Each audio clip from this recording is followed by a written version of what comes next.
हूं कि आप दौलत से ईमान का सौदा करना चाहते हैं। शायद आपने आंखें बंद कर रखी हैं।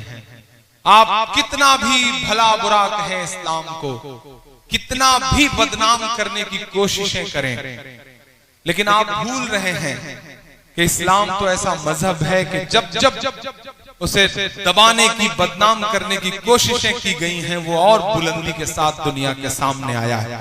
1400 सालों की तारीख इस बात की गवाह है। मैं बेगूसराय में खड़ा हूं, मैं लखमीनिया में खड़ा हूं, लेनिनग्राद कहा जाता है इस इलाके को। यहां खड़ा होकर मैं पूरी जिम्मेदारी से हिंदुस्तान का एक जिम्मेदार नागरिक होकर के इस मंच से दहशतगर्दी की कड़े लफ्जों में मजम्मत करता हूं, मुखालफत करता हूं, निंदा करता हूं, क्योंकि जहां दहशतगर्दी है वहां इस्लाम नहीं हो सकता, और जहां इस्लाम है वहां दहशतगर्दी नहीं हो सकती। क्या सच बात। ये जो चेहरे आपके सामने नजर, मुसलमानों जैसा लिबास पहने हुए ये जो चेहरे नजर आ रहे हैं, हमारा आपका चोला ओढ़े हुए, दरअसल वो मुसलमान नहीं हैं, वो कुछ लोगों के पाले हुए ऐसे चेहरे हैं जो सिर्फ इस्लाम को बदनाम कर रहे हैं। आप कहते हैं कि इस्लाम खून बहाने की इजाजत देता है।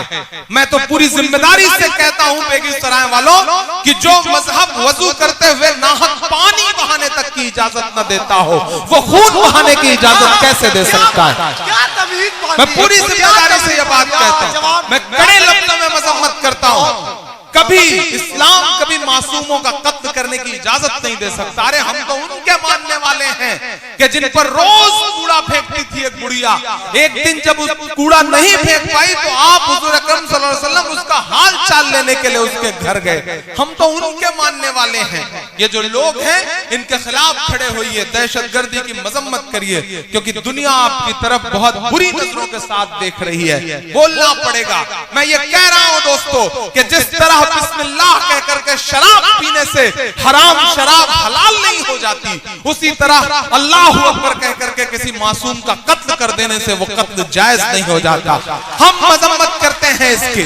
पूरे हिंदुस्तान के 30 करोड़ मुसलमानों की तरफ से कहना चाहते हैं कि आप हम पे इल्जाम लगाते हैं दहशतगर्दी को पनाह देने की। आप ये बात क्यों भूल जाते हैं कि मुंबई अटैक के बाद जो दहशतगर्द मारे गए थे, आप उन्हें हमारी कब्रिस्तानों में दफनाना चाहते थे। उस वक्त मुंबई का पूरा मुसलमान लिखित तौर पर लेकर के हुकूमत के पास जाता है और कहता है कि हम अपनी कब्रिस्तानों में दहशतगर्दों को दफनाने की इजाजत तक नहीं देंगे।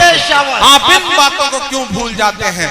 ये बदनाम करने की साजिशें बंद करिए, ये घर वापसी की साजिशें बंद करिए। आप कभी लब जिहाद लेकर आते हैं, कभी घर वापसी लेके आते हैं, कभी गाय लेके आते हैं, फिर कैराना लेकर के आते हैं, और अब आप जाकिर नाइक साहब को बदनाम करने की कोशिशों में लगे हुए हैं। हमारा अकीदा भी कैसा हो, हमारे मसलक अलग अलग हो, लेकिन ये बुरा दौर है। मैं आपसे गुजारिश करता हूं कि मसलकों की लड़ाई को मस्जिद और मदरसे तक महदूद करिए। सड़क पर एक नजर आइए, अपने खिलाफ होने वाले जुल्म के साथ खड़े होइए। आज नहीं खड़े होंगे तो आपका भी नंबर आने वाला है। मैं आपसे ये गुजारिश करते हुए नज्म शुरू करता हूं। वो कहते हैं 5 लाख लीजिए और घर वापस आ जाइए। वो ये भूल जाते हैं कि दुनिया की एक सुपर पावर ताकत में एक शख्स हुआ करता था। अल्लाह ने उसको ऐसा हुनर दिया था, उसके पैरों में ऐसा जादू था कि वो जब थिरकता था तो दुनिया अरबों डॉलर लुटा दिया करती थी। लेकिन उस शख्स को कहीं सुकून नहीं मिला तो उसने अपने चचेरे भाई से कहा कि मुझे सुकून की तलाश है। चचेरे भाई ने कहा सुकून चाहता है तो कुरान पढ़। उस शख्स ने कुरान पढ़ी और उसके बाद इस्लाम में दाखिल हुआ। उस शख्स का नाम था माइकल जैक्सन। आप रेट लगा रहे हैं 5 लाख, यहाँ अरबों डॉलर ठुकरा करके लोग इस्लाम की पनाह में आ रहे हैं और आप रेट लगा रहे हैं 5 लाख। कुछ बात तो है मेरे इस्लाम में, कुछ बात तो है मेरे इस्लाम में कि जिस शख्स के मुक्के से दुनिया कांपती थी वो सुकून की तलाश में इस्लाम में आकर के मोहम्मद अली हो जाता है। कुछ बात तो है मेरे इस्लाम में साहब, कुछ बात तो है मेरे इस्लाम में कि यूसुफ योहाना मोहम्मद यूसुफ हो जाता है। कुछ बात तो है मेरे इस्लाम में कि सुनीता विलियम्स जब अंतरिक्ष जाती हैं तो उन्हें वहां से सिर्फ 2 जगह रोशनी दिखाई पड़ती है और वो 2 जगहें हैं मक्का और मदीना। कुछ बात तो है मेरे इस्लाम में। मैं एक नज़्म पढ़ता हूँ आपकी अदालत में साहब। ऐसे बहुत सारे चेहरे होंगे जिन्होंने शायद पहले नहीं सुना हो मुझे। मैं जिन चीजों के लिए या तो बहुत बदनाम हूँ या बहुत मशहूर हूँ, कोशिश करता हूं कि वहां तक आपको पहुंचाऊं। पढ़ता हूं साहब। कह रहा हूं मैं ये नाप कर तोल कर, मैं हिम्मत करता हूं मेरी आवाज से आवाज मिलाना।